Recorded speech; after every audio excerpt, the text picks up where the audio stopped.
As Chair, we're all ready to go. Thank you. Great. Thank you very much, Alison. And welcome to everyone. I hope you're all well and that your families are all well and that you come to this meeting on the 1st of March full of hope. I'd like to move on from the first item. Alison, are there any members who've offered their apologies for today's meeting? Yeah, I've got apologies not from our councillors. I've got Nick Lindsay and Tim Fisher have sent their apologies. And at the moment, we're waiting for Councillor Batch and Crudders to join the meeting, which, as I said, they may well do. Okay, excellent. Thank you. And everyone else is accounted for? Everyone else is present. Yes, thank you. Perfect. Thank you. Then the second item, any declarations of interest in relation to this meeting? No? Great. Then if we could move on to item 3, which is to approve the minutes of the meeting of the Scrutiny Committee held on the 4th of January. If we could turn to those and if there are any comments or any alterations you'd like to mention. Don't see anyone. I have one suggestion. Sorry, Chair. Councillor Cully had a hand up. Sorry to interrupt. Councillor Cully, yes, please. Thank you, Chair. Just a point on Carla Scaife. I think she has 2 names. Carla. In the minutes. Well, no, sorry. Go back a step. When we had the task and finish, she also spoke that there had been an improvement to what came to this scrutiny, and I just wondered if Tony Murphy had an update on the things that she was disappointed by in the minutes. So I don't know whether this is for this bit or whether it's for any other business bit, but I just wondered if Tony did have the update, because Carla was she was disappointed, let's be fair. Thank you, Councillor Cully, and apologies to you. I should have said that I'm taking the minutes in relation to amendment, but also matters arising, so we can take this now. Yeah, thank you. Tony, are you able to give us an update on that?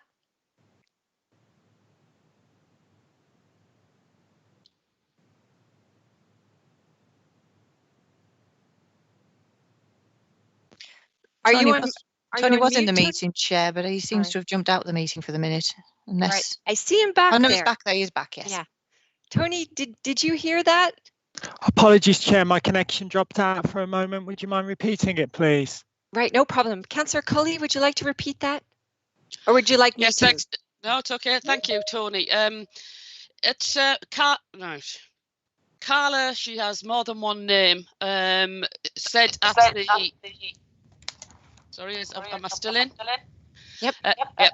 So at the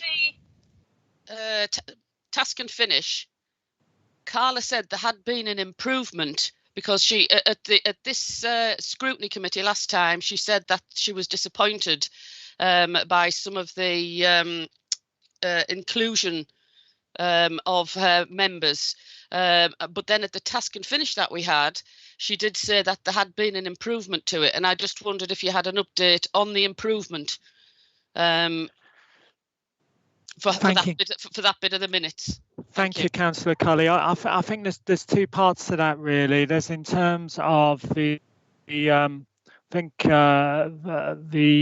concern that Carla, on behalf of the Parent Carer Forum, brought to the last scrutiny meeting around the engagement with schools on risk assessments and the engagement of schools with individuals, families and carers on risk assessments. And certainly since the last scrutiny meeting, we've reiterated all the messages to colleagues through the forums we have, like the Special Educational Needs Coordinators Forum, the Education Strategy Group, to school colleagues to re-emphasise with the importance of engaging with families around that process, because as I said last time, Councillor, for myself, those risk assessments are live documents. They're not something that you do once and then pull in a file. They should be reviewed constantly. So similarly, we've heard that there's been an improvement there, and we're really pleased to note that. I think also we've seen some regional data recently on attendance in the current lockdown for children with education, health and care plans, and certainly from the set of data we've seen for February in Darlington, attendance has been the highest in the northeast, highest in the region for those children with education, health and care plans who can access a school place. So, as I said last time, Councillor, not complacent about that at all, and we continue to work closely with school colleagues to identify any barriers, particularly at the moment. But yes, I've also heard that from the Parent Carer Forum that there's been a marked improvement during this current period. So I'm really pleased to know that. Thank you very much, Tony, and also Councillor Cully. You probably have seen in the press that this is actually a national issue. The Children's Society and also the Children's Commissioner has raised the matter in relation to the first lockdown, but that in many places it's still continuing. So thank you for bringing that forward, Councillor Cully, and for your thorough reply, Tony, and I'm sure you're going to be monitoring that as we move forward as well. Indeed, Chair, thank you.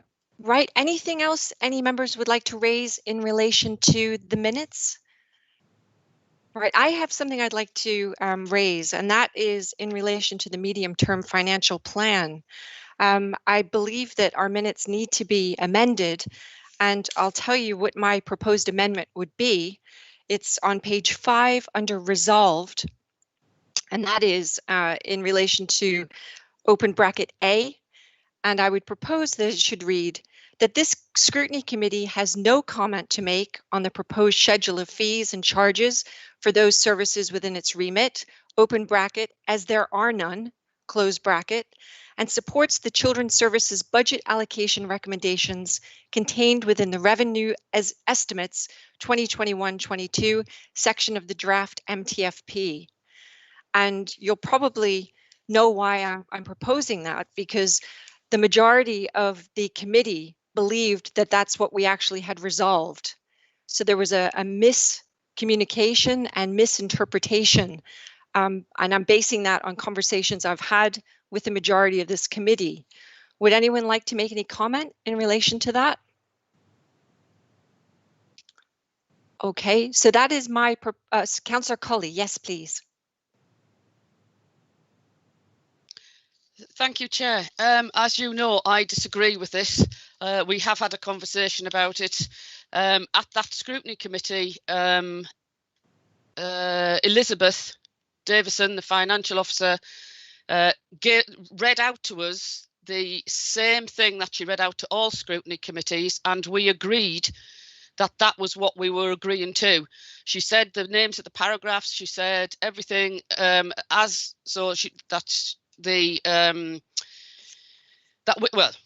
were agreeing to the things that she said, and she did not say, have you got something different to write? So I disagree that I don't think we should be changing it. I think it should be left exactly as it is, because that's what we agreed to at that committee. If you want to change what we agreed to, then you'll need to bring it back to this committee, would be my view. Right, Councillor, you know that. Thank you. Thank you. Councillor Renton, please. Thank you. We didn't actually manage to catch each other for a conversation on this, so I'm not 100% sure on what you're implying. So what you're saying is that you didn't realise we were approving the MTFP and its full recommendations, including the council tax increase. Am I getting the right idea? Thank you, Councillor Renton. It's not just my view. I discussed it with members. Councillor Snedeker, can I bring you in, please? Yes, we did have this conversation about that, and I think you've been very honest, Councillor Hughes, that it probably was a mistake by the committee in the wording, in the way it was put to the committee. I think this has been discussed in various meetings between members individually and also in council meetings. My recollection of the events, and having looked at the recording, my understanding was that the proposal put to the committee was that we were being asked to approve the part of the MTFP that applied to children's services, and that was what was agreed on. Now, we could have a debate of whether that was what should have been put to the committee, but my recollection, my understanding of what the committee was asked to vote on was the part of the MTFP pertaining to children and young services, and that was what was resolved. And the changing of the minutes to reflect that resolution, I think, is clear. Whether we should have resolved that is another question, but what we're minuting here is what was resolved, and that's my understanding of the resolution that we voted on. Thank you, Councillor Snedker. Councillor Ali?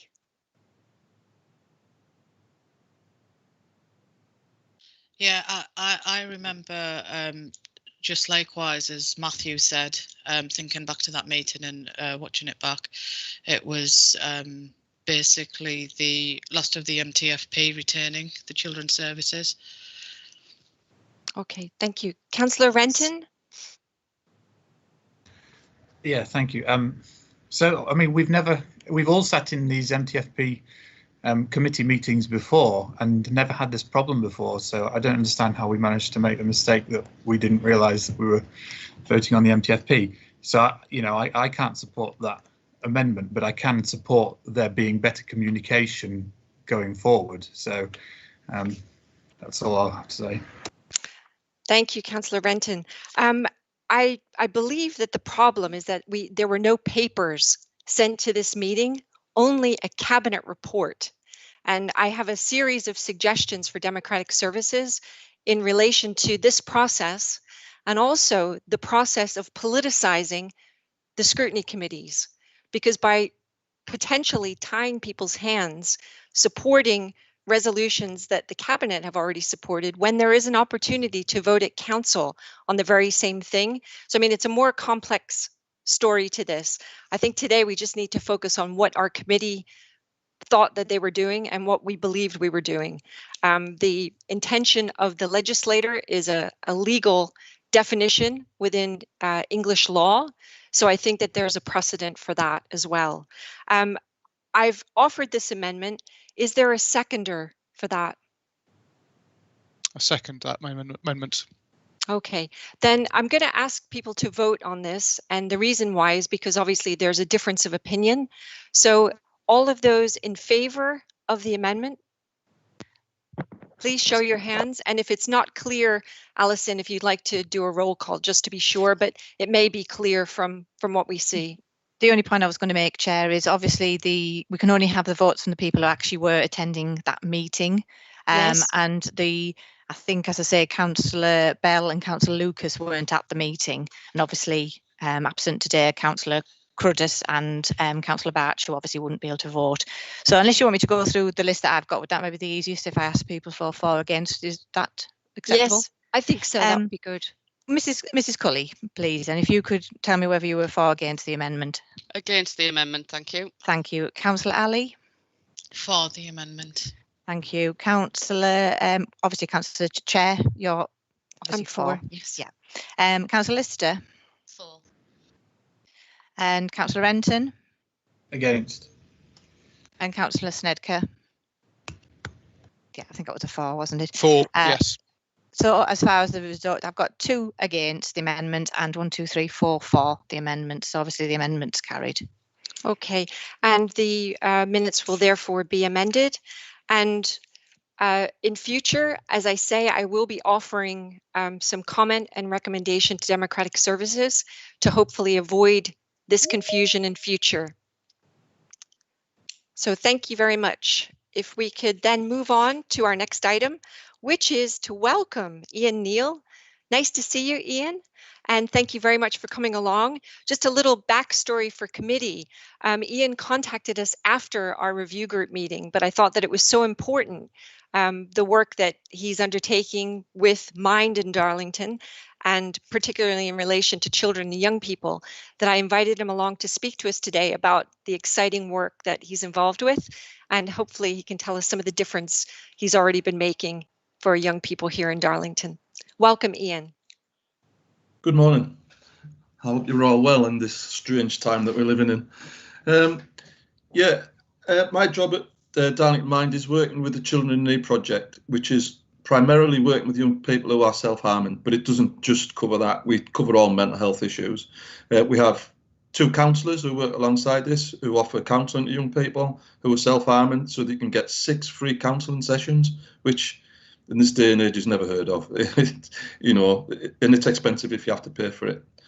The problem we're going to have when schools return is we're going to get an absolute avalanche, because these young people have been very much under the radar quite a bit.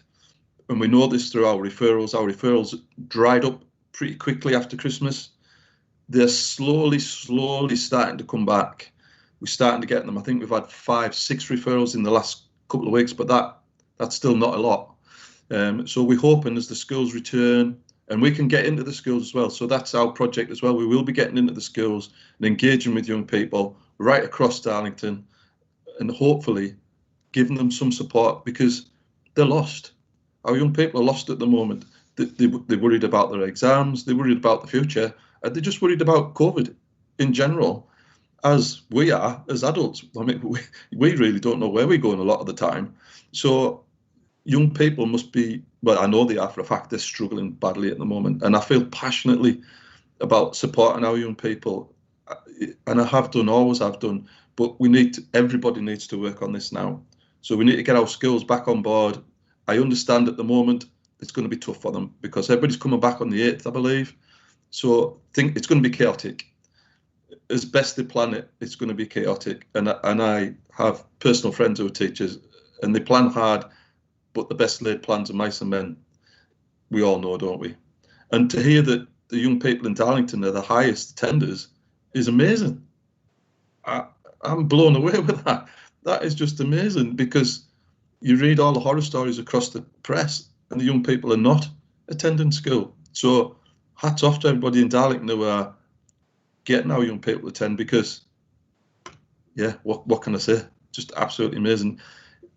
If anybody's got any questions, or they ever need to contact me about anything to do with working with young people, please feel free to do so. I'm always on the phone, I'm always by email.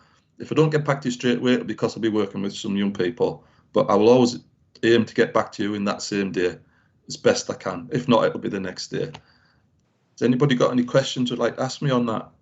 Ian, maybe you could tell us just a little bit about the actual counselling that you're offering, and how we might be able to signpost people to you. Yeah, if you need to signpost a young person to us for counselling, if you just send me an email, and I will get in contact with you, and it's a small referral form. And the small referral form comes to me, I read it through, and I pass it on to our counsellor. So long as they have indications of self-harm in whichever shape or form that is, so it could be an eating disorder, it could actually be other forms of self-harm, but even if they are saying that they want to self-harm, then we'll support them. Oh, hello? Hello? You've disappeared. Uh-oh. Can everybody still hear me? We can still hear you, Ian. Yeah, good. So the way that you access the counselling is by contacting me directly by email. I will then send you a referral form, which you will send back to me, and I'll send to our counsellor. It will all be done within a matter of days. At the moment, we have no waiting list. So, wow. You know, first come, first served at the moment.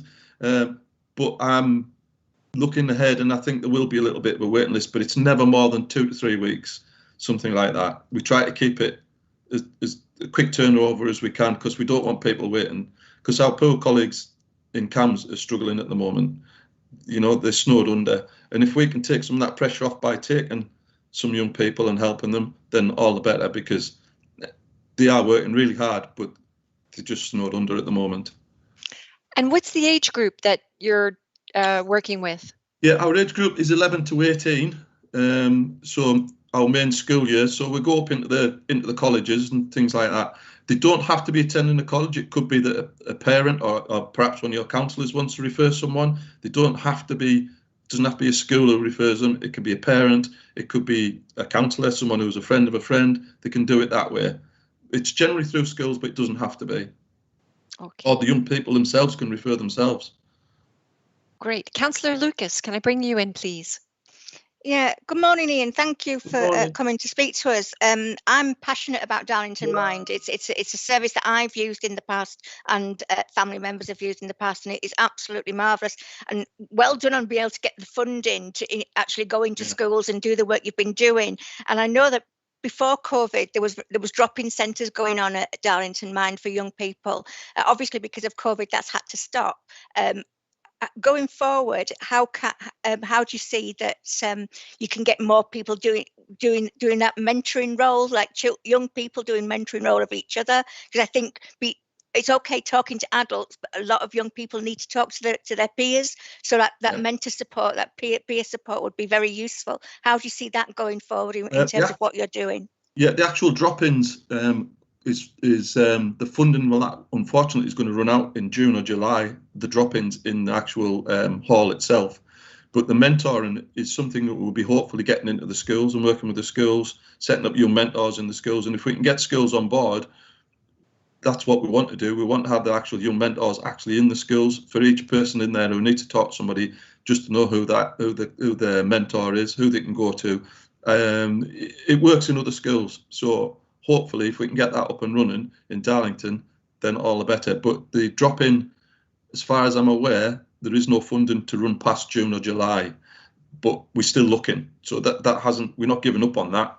But as we all know, funds are short, so we will keep looking. That's great. Ian, just one other thing in relation to a mapping exercise. There are other organizations offering similar things, not necessarily for self-harm specifically, but the Listening Post, for instance, which works out of the QE and many other places.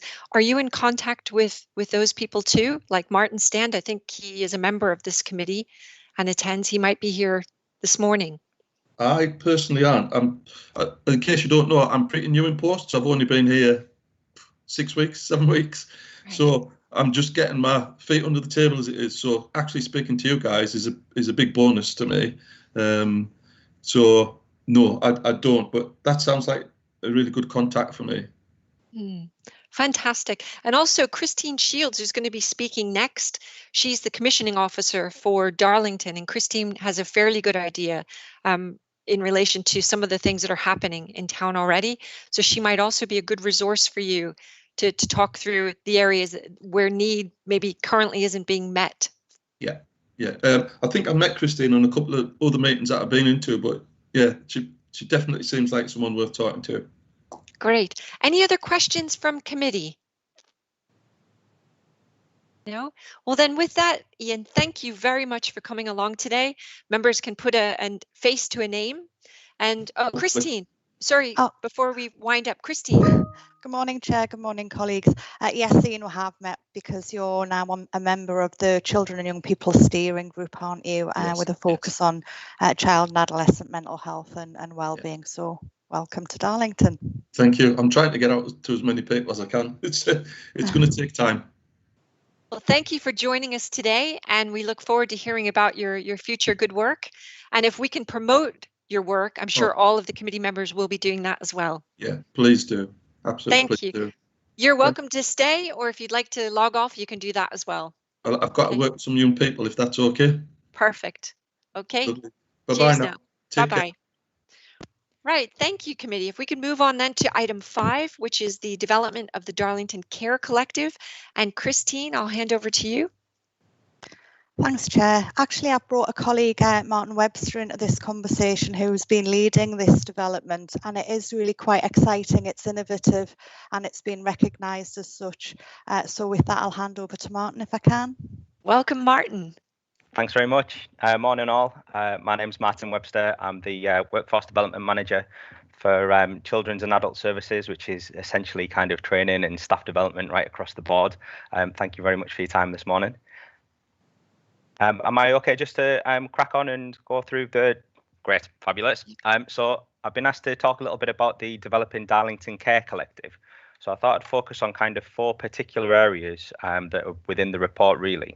So how the Care Collective came about, the focus of the Care Collective, the change in emphasis that happened probably in November, December last year, and the plans for the Care Collective that have happened so far, and things that we're looking at going forwards as well.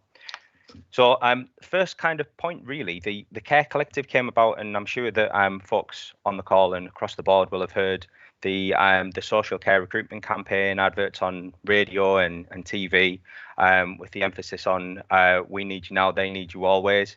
So it was very much about kind of looking at how we can support the adult care home sector. It was looking at kind of how we could support children's residential services, and basically how we could support across the board in terms of working with people.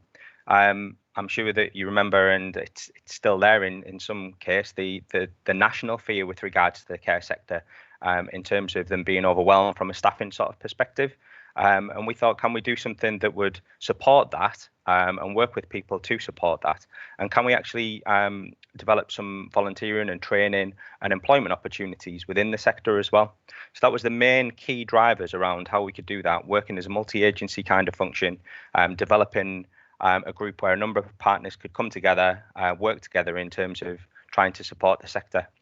So a number of key kind of things were discussed, but first of all, we needed to get some really key partners together. So we looked right across the board, and we had around about, in our last meeting, there was around about 50 key partners from across the borough that were engaged in it. So we had people, lots of groups from DBC, from care homes, from health colleagues, children's residential, police, colleges, universities, voluntary sector, tons of people really engaged in this, and it was fantastic to see so many people coming together and wanting to make a real difference in some difficult sort of circumstances, really.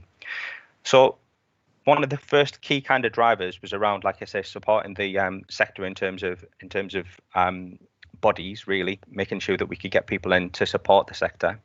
The other part was around designing and developing some consistent, sustainable models of training, and looking at how we can train people across the board as well.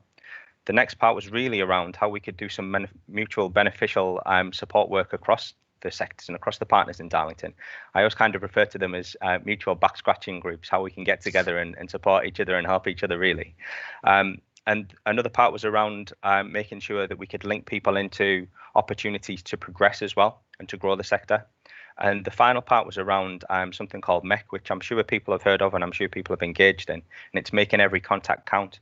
It used to be in the olden days called every contact a health improvement contact, but it's essentially about how we can work together and basically support the community in Darlington in terms of their health. So they were the kind of key drivers, really. So we put the group together and we talked about some very key areas and 3 key questions. The first one being what roles are in short supply. The second one being how are your business continuity plans and what have you put together around your business continuity plans? And the third one being around training and staff development. Now, it kind of transpired that the short supply area was more in bigger cities, and in Darlington, the short supply of roles was being covered.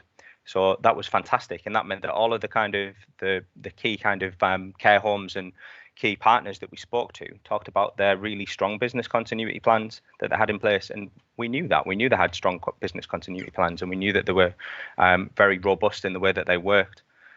So the real passion of the conversation came in terms of the training and staff development side of things. What the partners, colleagues from the care sector, from children's and adults care sector, wanted to really emphasise was that although we're in COVID conditions at the moment and it's emergency conditions, that it wasn't always like this, that the sector is very much about the real kind of the therapeutic and nurturing kind of environment that people would work in. So when you go into a care home, it's not always emergency sort of situations where the visors are down and the PPE gear is on. It's about how it's a warm and caring environment. Similarly to children's residential home, it's very much about that nurturing environment for the child and the young person. And they were very keen to look at kind of the whole succession planning area of this as well. So it became very apparent again that there was again 4 key things really. From a social care staffing sort of side, we recognise that there is potential for shortages now and potential for shortages in the future as well. We also recognise that youth unemployment and unemployment in general, poverty, material deprivation, mental health, etc., are all kind of suffering at the moment, and it looks as though that will continue as well. We talked very much about succession planning in terms of sustainability and how we engage with schools, colleges, universities, the Job Centre Plus, the YEI project, Youth Employment Initiative, Routes to Work, etc. How we engage all of these different areas in terms of our future workforce and how we grow our own and how we build our future workforce as well. So the training and staff development route and the training and volunteer development route was really kind of the key emphasis that the whole group wanted to change to. They wanted to look at how we can get a real sustainable program that supports each other right across the board. Really fantastically, recently as well, we've been linking in with a project around the workforce capacity funding. So there were some additional funds that have been allocated, and this project can really thrive from that funding as well. And it's actually been recognised as some national best practice by Department of Health and Social Care, and it's being identified as innovative practice that will be shared with other local authorities and other partners nationally as well, which is phenomenal, really. But the route that we're looking at is that first step on the ladder, right the way through to kind of training as either a social worker or an occupational therapist or an early help worker.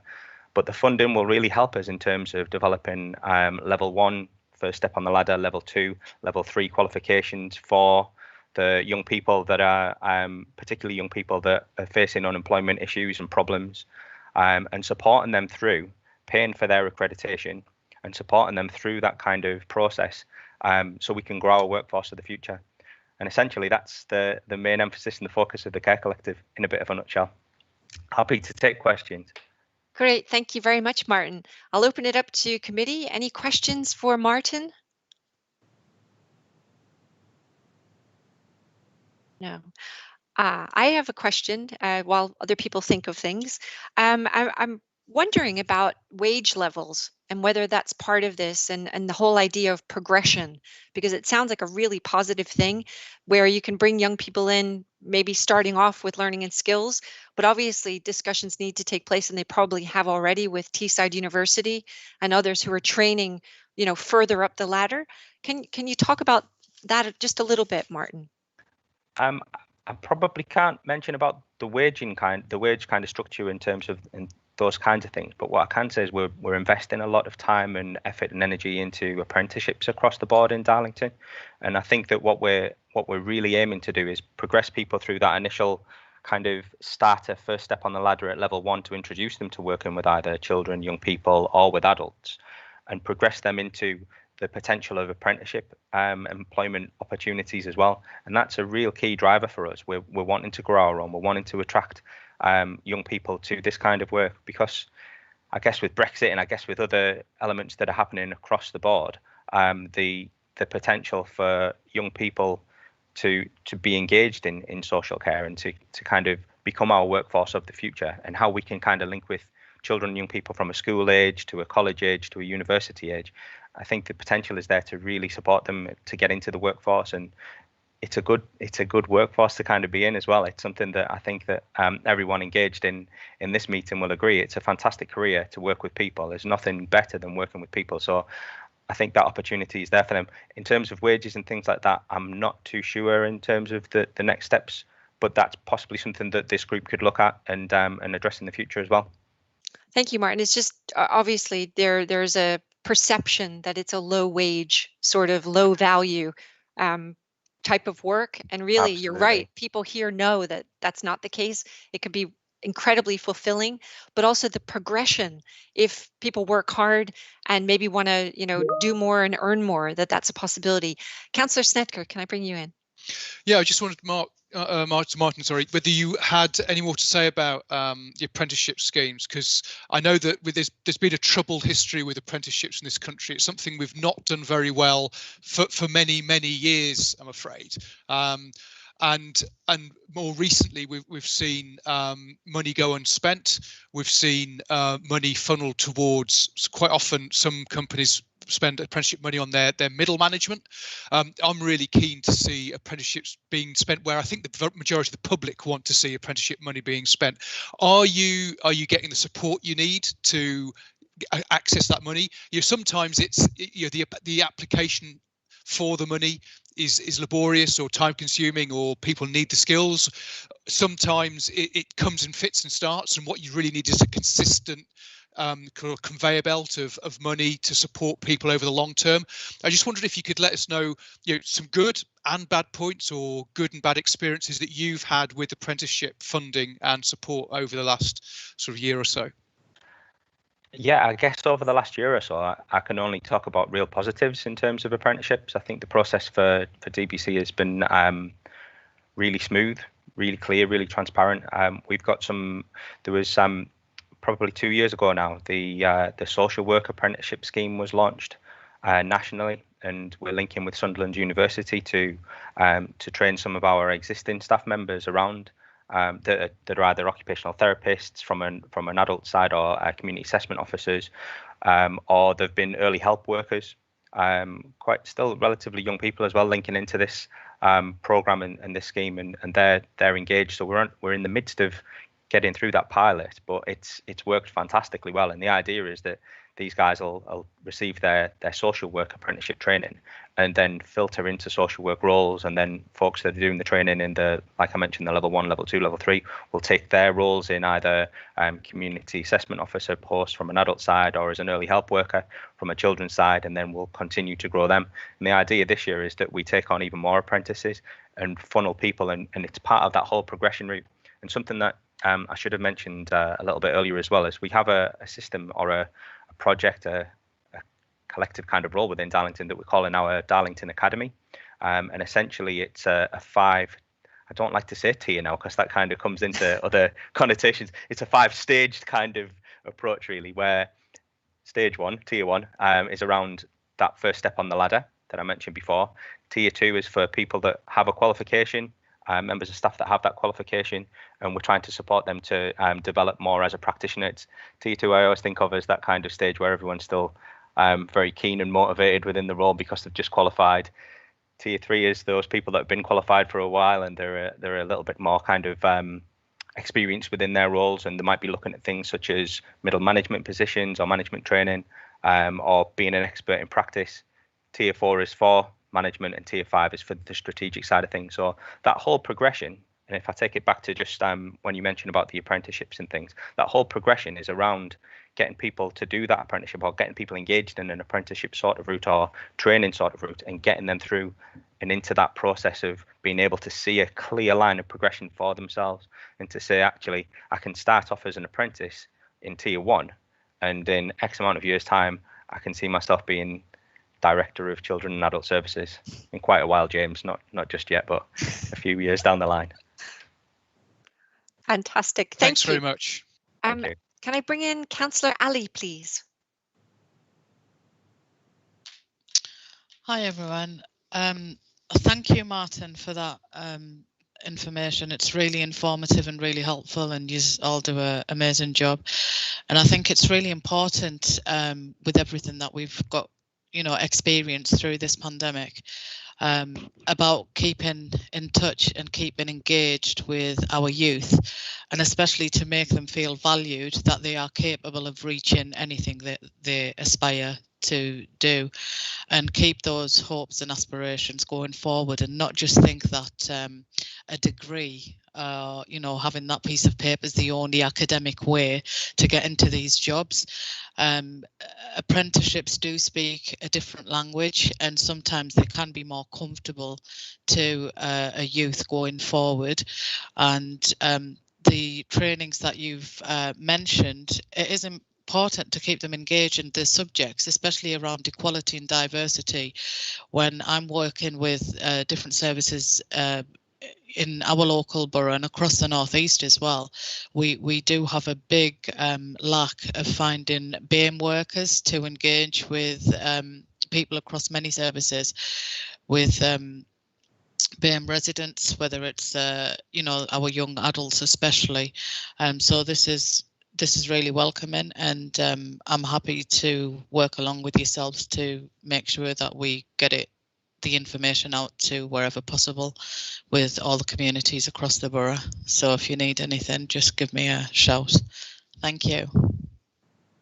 Absolutely, that sounds fantastic, really. And now you've said it, I'll remember that. So I will be in touch. So there'll be definite links there from that side. And I think we need to kind of just from my own personal perspective, my kind of background as a practitioner was in youth and community work. So that kind of approach to engaging young people and making sure that young people are part of the decision making process, and there from the very beginning is absolutely essential to me. So participation from all sides is absolutely essential. So I think that the whole Care Collective is around engaging those young people so that they can become our workforce of the future. Every single young person right across the board.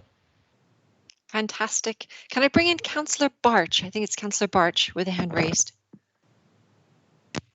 It's Councillor Bell. Oh, sorry, Councillor Bell.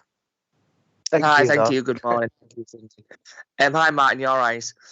Hello. You okay? Now, I've been fortunate enough to work with Martin in the past. So my question's based on something we did years ago. We did the LSE project when I was working with you in the department. I was just wondering if you have, if there's any plans to target. Obviously, the LSE project was based on us working with, obviously, people who are going to have GCSE qualifications that were not above the average. So we obviously identified that low group and we worked with them. The LSE project was such a positive thing, and I think the results that we got out of them, that group of young people, and you might not remember, I mean, this was like what, 20 years ago? Am I that old now? Getting on, yeah. And the results, the GCSE results that we actually got from that group of 13 young people was absolutely amazing. So I was just wondering if you are targeting low academic groups within secondary schools before they've hit the GCSE stage, to target them for this kind of project. Yeah, absolutely. The target is far and wide, right across the board. And I think the absolute joy of that type of work is that it recognises that sometimes skill sets don't kind of link in with your traditional maths, English and science, etc. as well. Sometimes skill sets are much more practical and they're much more about people. They're much more kind of tactile and intuitive in that type of way. And I think that being able to offer this type of opportunity and supporting people through, because I mean, I guess essentially in some qualifications you're going to need maths and English, and you're going to need other kind of qualifications too. But supporting people through linking in with learning and skills and other groups to ensure that they can progress in that way as well. School might not be the ideal place for them to do their maths and English, and I know that schools are fantastic at kind of supporting children, young people across the board, but it might not be for them at that time in their life. But an opportunity to deliver and to do those types of qualifications in other environments is essential, and being able to kind of work with young people to get them into that future workforce and ensure that they can support our vulnerable people across the town is again absolutely essential as well. So it's an open offer right across the board. Thank you for that, Councillor Bell. Martin, can you tell us the first cohort? When is all this going to start happening? Well, we're hoping to get it off the ground very soon, to be honest. The funding has just literally last week been agreed. So I've been in contact and linked in with Learning and Skills already. The idea with the process now would be that we develop the level 1, level 2, level 3 from an adult services perspective. The level 1, 2 and 3 is pretty much established in from a children's side.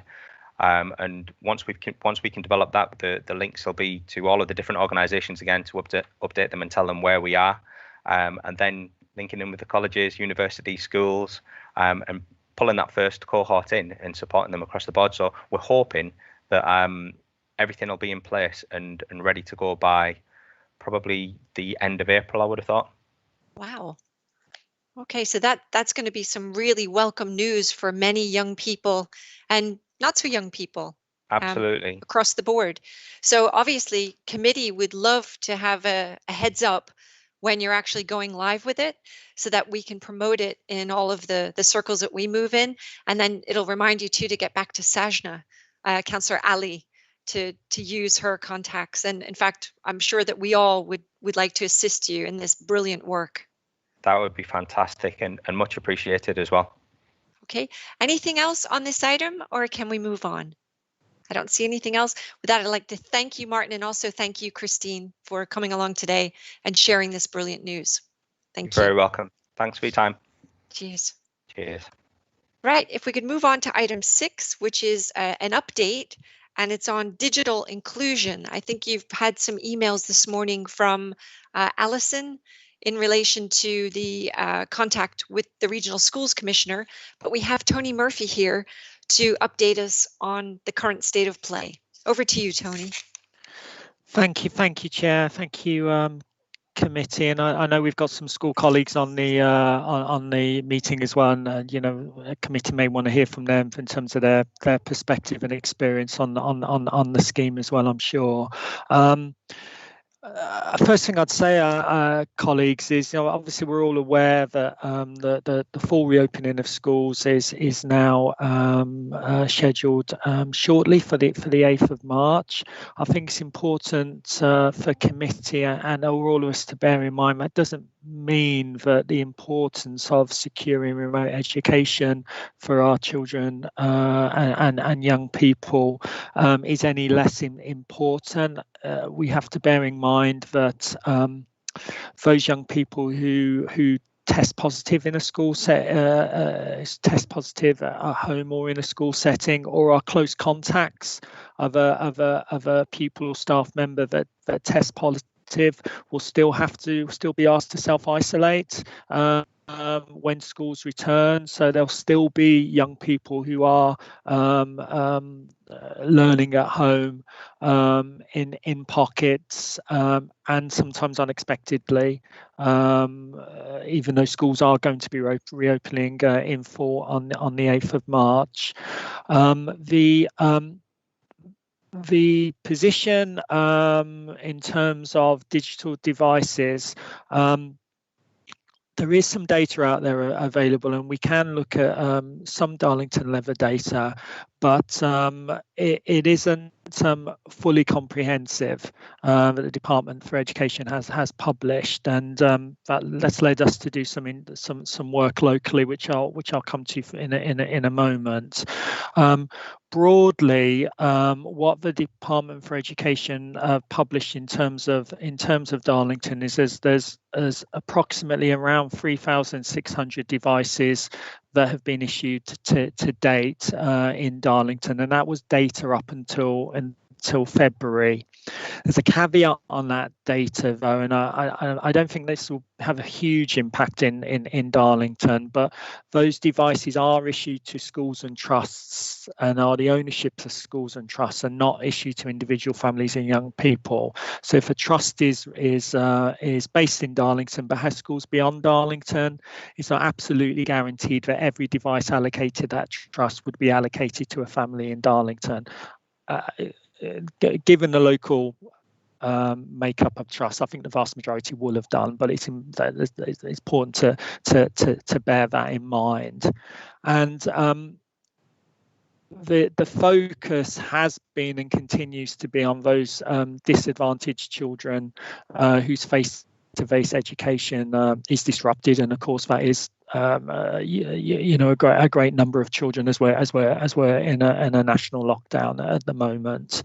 The number of devices available to schools and colleges reflects DFE estimates of the amount that is required. So the Department for Education has a calculation based on free school meal data and an estimate of the number of devices a school or college already has and the number of devices in private ownership.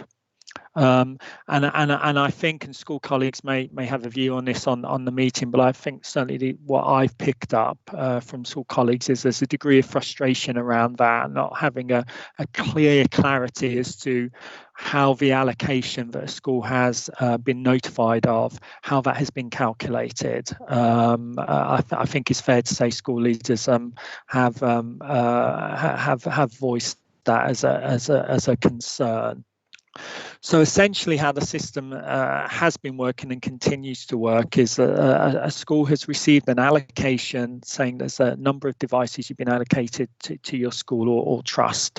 Now, if a school or trust identifies that additional devices are required, they can put a further request to the Department for Education for more devices, and they can make a case as to why further devices are required.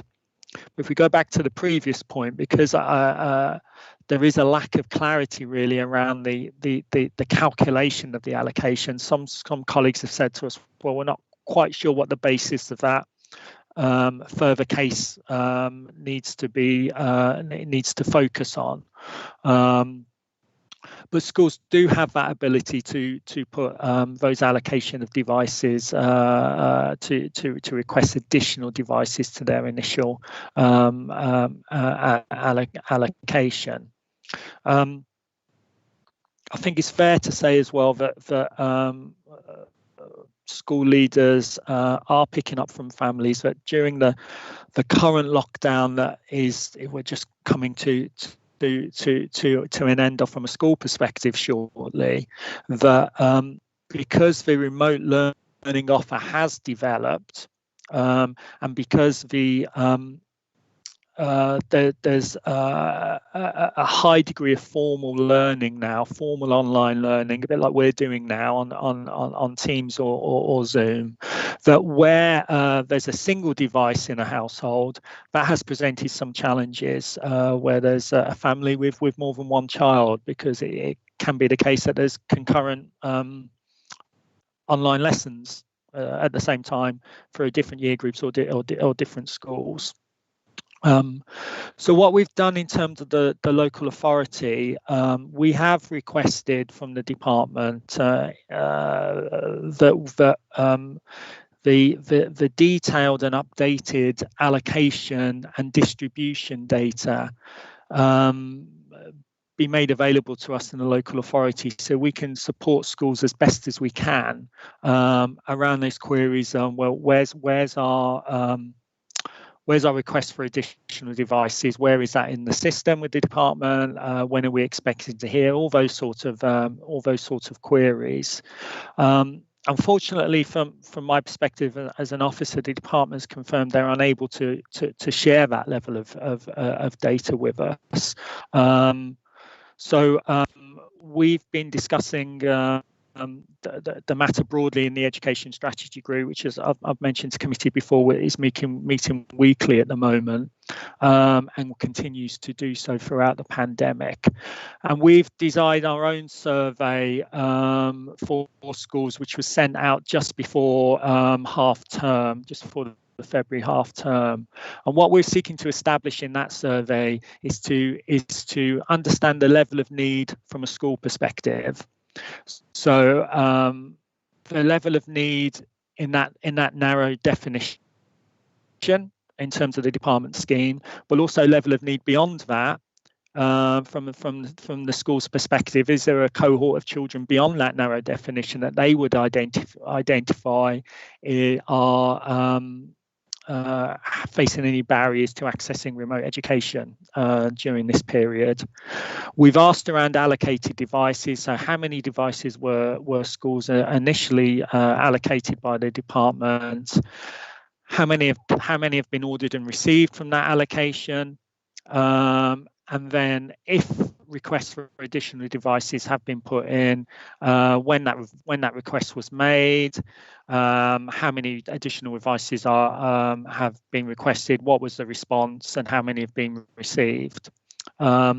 We've also asked schools to let us know around any issues that they would identify above and beyond the devices which are acting as a barrier to access to education, and I think lack of access to data, lack of access to consistent Wi-Fi, those sort of issues we wanted to gather there. We appreciate it's such a busy time for school colleagues at the moment, and obviously half term has fell recently, but we've had the responses from about a third of schools to that so far. We have put a further request out.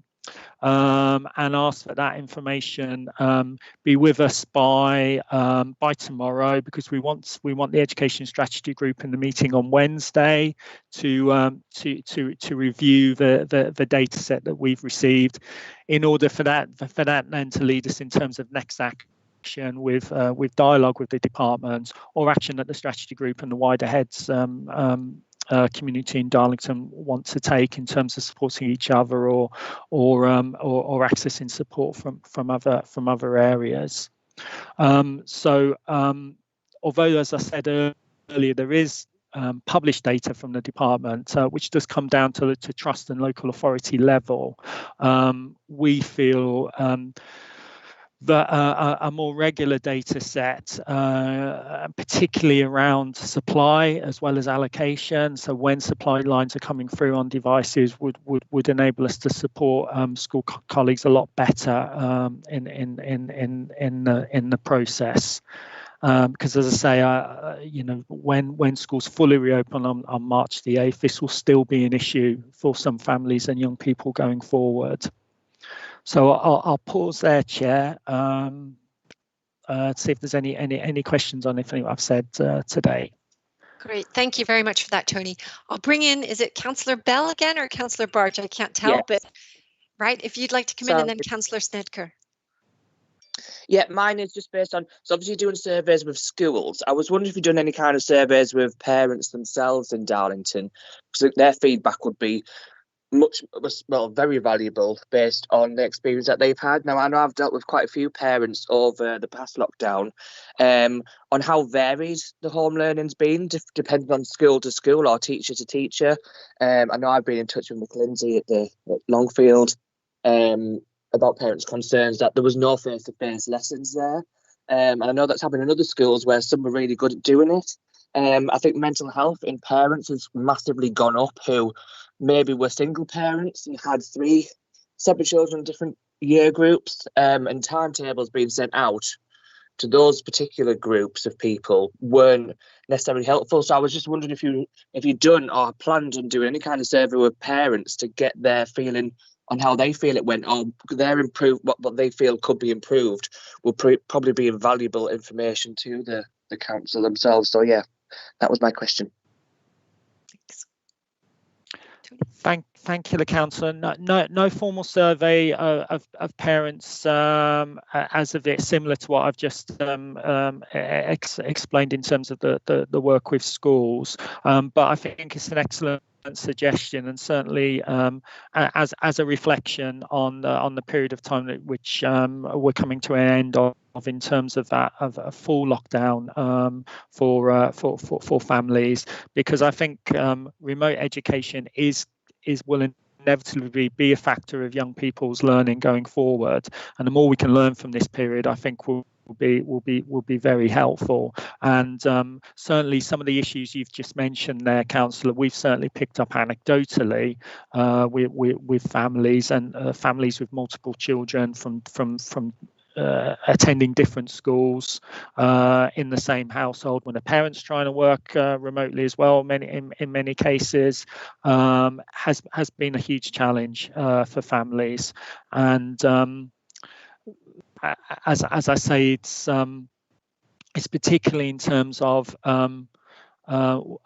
as the remote learning has developed into a more formal structure around live lessons and around lessons on a kind of Teams or Zooms basis, that has put pressure on families in terms of access to devices within the household, even if there are devices within the household, where there's multiple people trying to access Wi-Fi, data and devices. So I think that's an excellent suggestion, councillor, and that's certainly something I'll mention when we're discussing the issue at Strategy Group on Wednesday.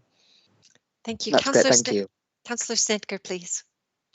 Yeah, thanks, Tony, for the update. I think one thing that's become apparent is that it's kind of the impression has been made several times throughout this pandemic that the connectivity is, we've got messages saying, oh, it's solved now, or we're nearly there. We've issued so many devices, whether this is a national level or a regional level. And so, you know, the problem's okay now. There's a few teething problems around the edges, but I think as you highlighted that the education offer, the delivery by schools has evolved continuously. You know, our leaders within schools are almost like quite quickly never satisfied. They're always wanting to improve and enrich learning to be more accessible for children, but that means that the type of learning and offer has changed and almost blossomed and increased, which then puts an additional strain on availability of devices, access to the number of devices. You said, you know, several children learning concurrently, but also the breadth of the learning. So going from issuing a document that they can then work on and then submit to one that's talked through, to videos, to live lessons. This increases the demand for device, demand for bandwidth, but also one of the criteria that you may have just slipped mentioning was the access to a quiet space. If you have 3 children all interactively learning, they can't all do it in the same room because of the disruption between them. And so that's another limiting factor, which of course disadvantages people at the lower end of the scale who may be already living in accommodation that's cramped and have less adaptability in that respect. So that you highlighted that well. The other thing that I'd like to sort of highlight is that this back to school on the 8th of March, and we're wanting this to go well, and this needs to be safe when they go back. But the other one is, let's not be lulled into some sense of security that this is it, you know, we're over now, this is lockdown. There's a very credible risk that we will have to go back into another form of lockdown in some shape or form, that, you know, that the schools may not be fully back for good, that we may need to go to part-time in school. So this is just another aspect of this, that it isn't all solved, and it is an ongoing thing to be aware of. And so the amount of work that's been done is great, but we need to keep this at the top of our agenda. Thank you, Councillor Snedker. I think they're all excellent points, and I think, you know, and the point you made around quiet place, that is a point that the department themselves have acknowledged, because one of the criteria for accessing a school place during the current lockdown for those families who have been able to was where children weren't able to work in a quiet environment. So it is something that the Department for Education themselves have acknowledged, and I think you've illustrated the point purposely with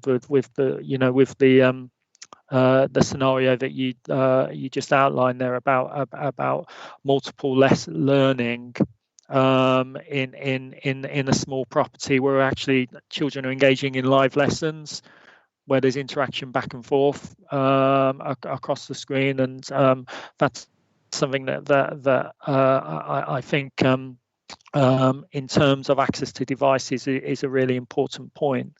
I would also agree with you, Councillor, in terms of how school colleagues have developed their offer, that it has been an evolving offer.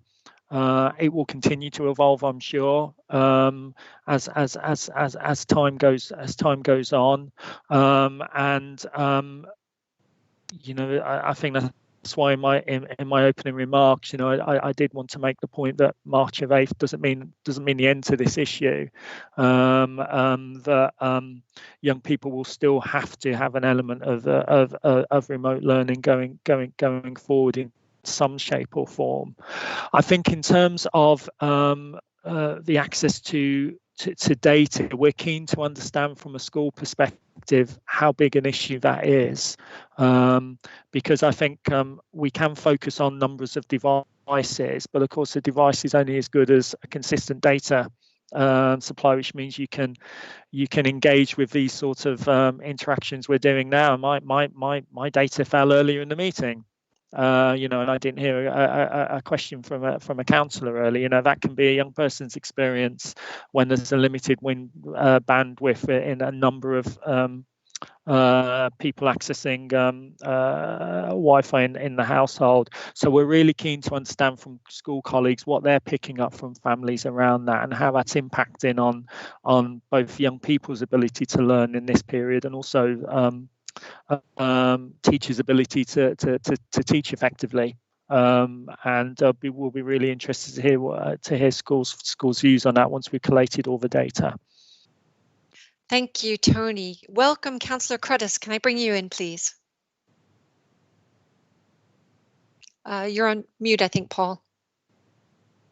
Yeah, sorry, I was a little late. I'm coming through it. I've come in as a guest. I couldn't get on the normal system.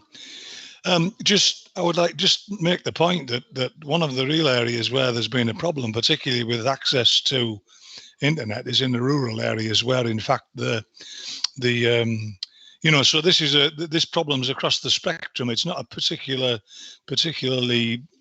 remote to people who are on lesser incomes. It's impacted everybody, and of course there's great initiatives around to try and get broadband up and running in the rural areas, but we shouldn't forget these people have had problems as well. Really, that's all. Really.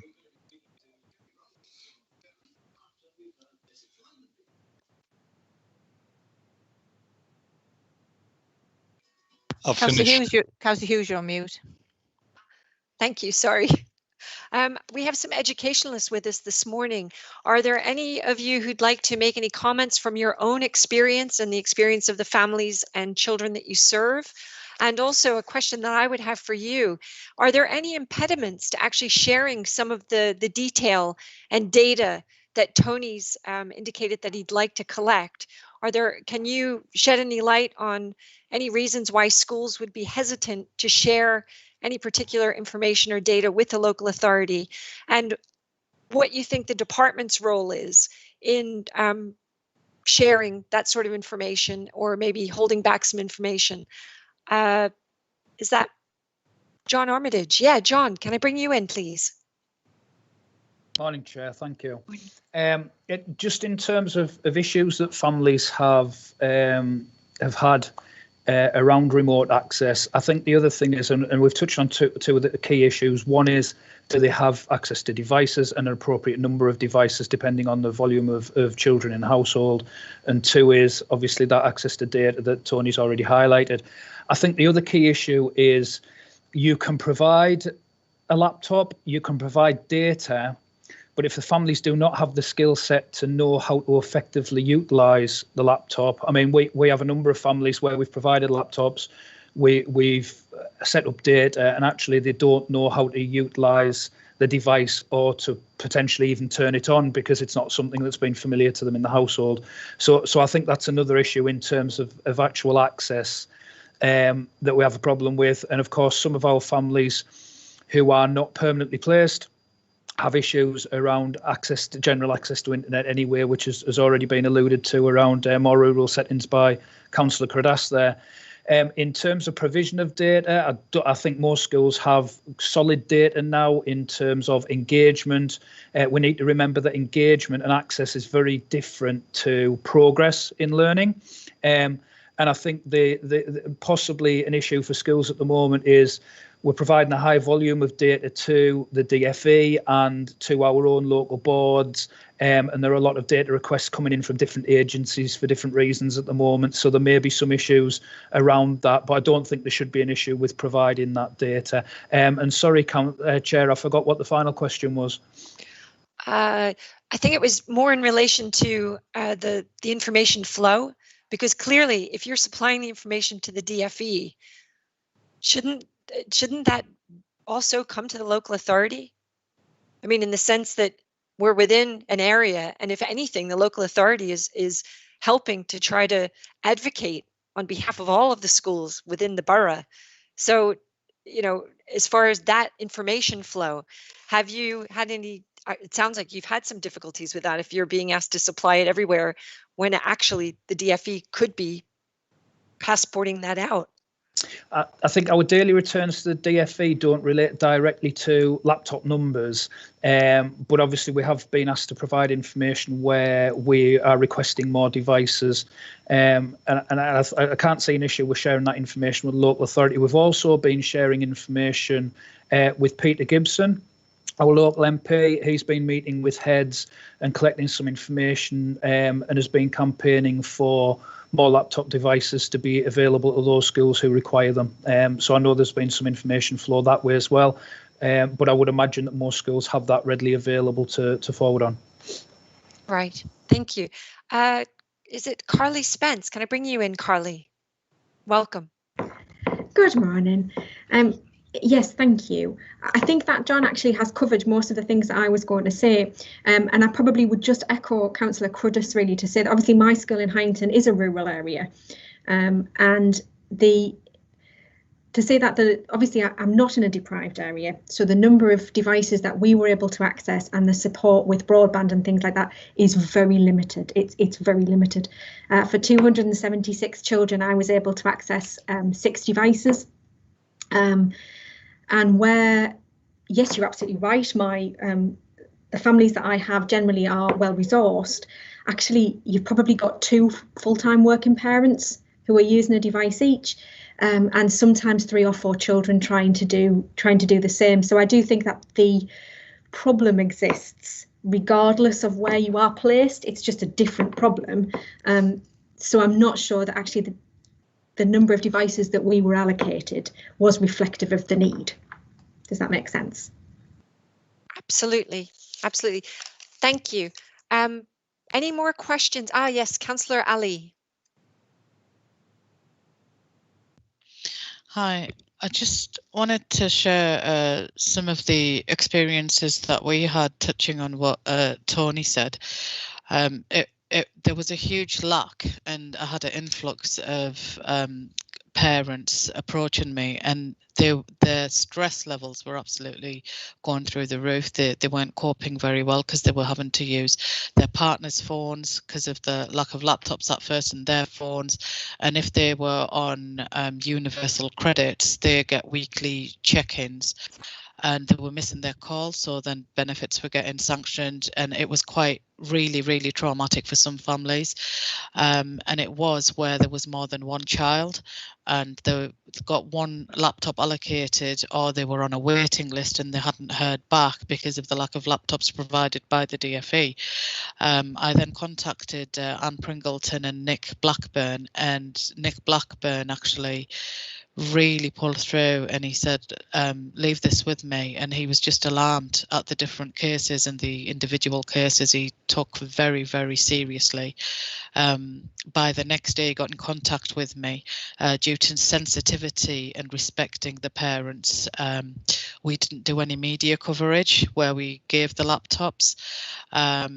And it was just overwhelming. The parents were literally in tears, 3 of the families, because they couldn't believe we managed to get them the laptops. They were that struggling.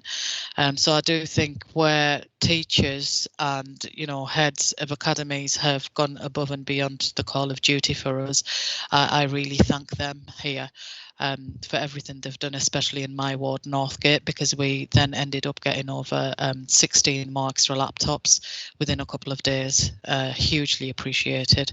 But just to bear in mind, now we do have another level that we'll be looking at. I've just had a couple of emails first thing this morning where parents are quite frightened about the children returning back to school after they've had 6 hours a day of learning online at home on a one-to-one.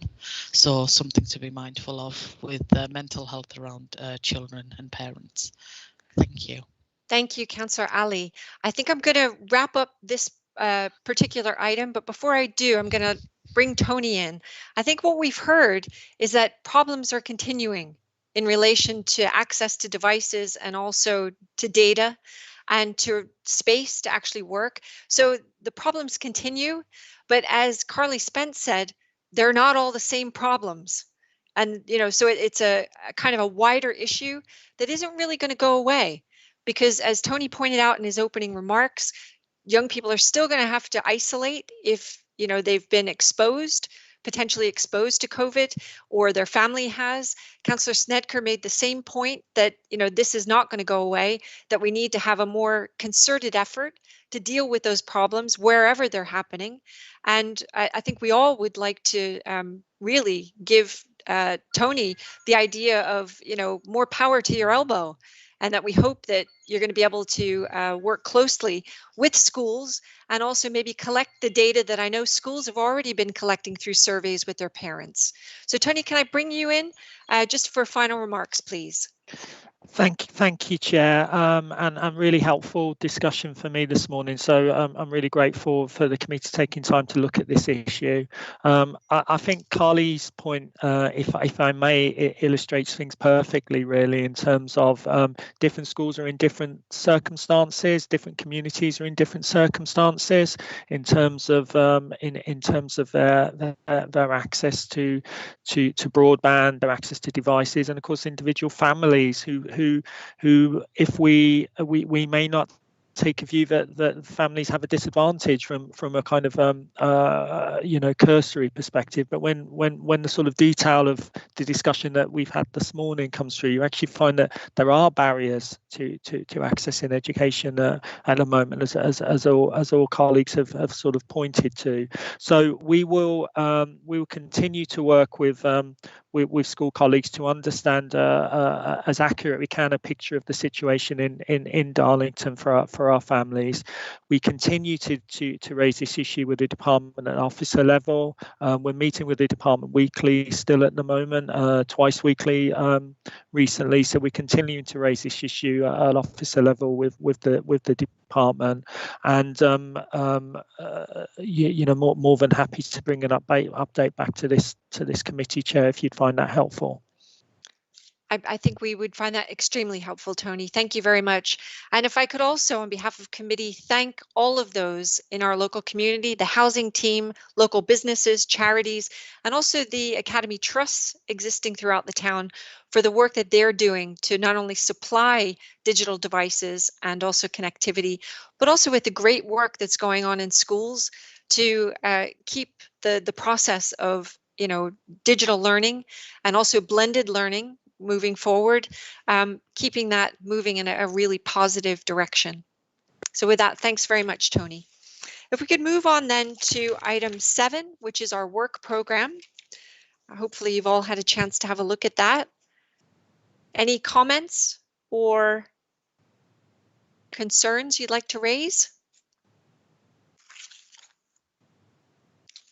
No, well, if I could just let you know that the meeting, you've already received an email about this, but our review meeting that was to be held on the 4th of March to take in student voices, pupil voices, children and young people, we've had to postpone that, and we're trying to find another date at the moment because of the lockdown, and also with schools coming back on the 8th, because what we didn't want to do is disadvantage anyone from taking part.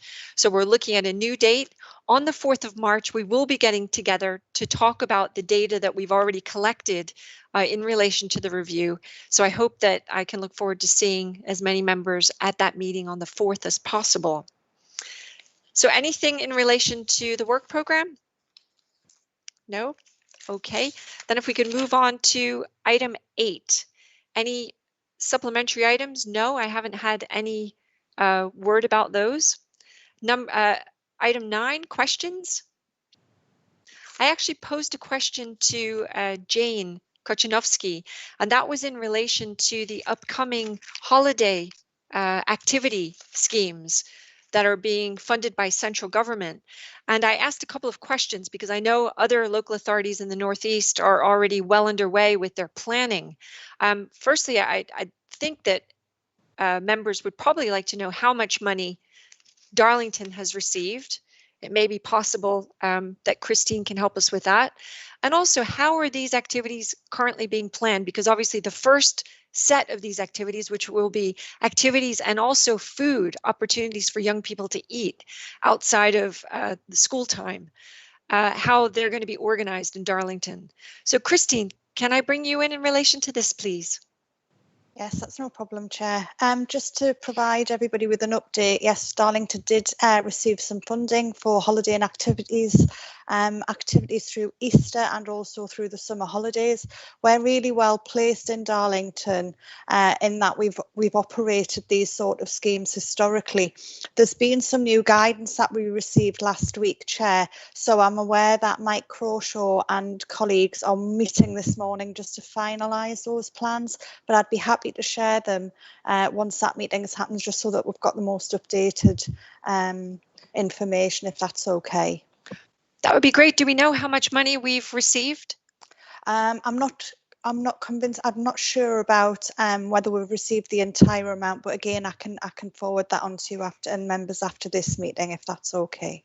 That would be great. And in fact, if you could do that as a matter of urgency, because clearly we've got Easter just right around the corner. Yeah. And if you could send them to Alison, and then Alison will circulate to everybody, because I think it's important that we know, and also that we can scrutinize what's being planned. Yeah, I know it's well in advance, and I know that as of last week they had some real formulated plans around providing hot food which met nutritional standards, and they had a really good range of activities, both face-to-face and online, linking with loads of voluntary sector organisations. But like I say, they've had to quickly review that when they got some additional guidance in towards the end of last week. So they're just finalising it now, but it's well in advance. Yeah. Okay, thank you very much, Christine. Any other questions? No. Then with that, I'd like to thank all of you for your attendance and for your contributions this morning. And I look forward to seeing committee members at our review meeting on the 4th. I've already had apologies from Councillor Snedker for that, so they're noted. But thank you very much. Enjoy the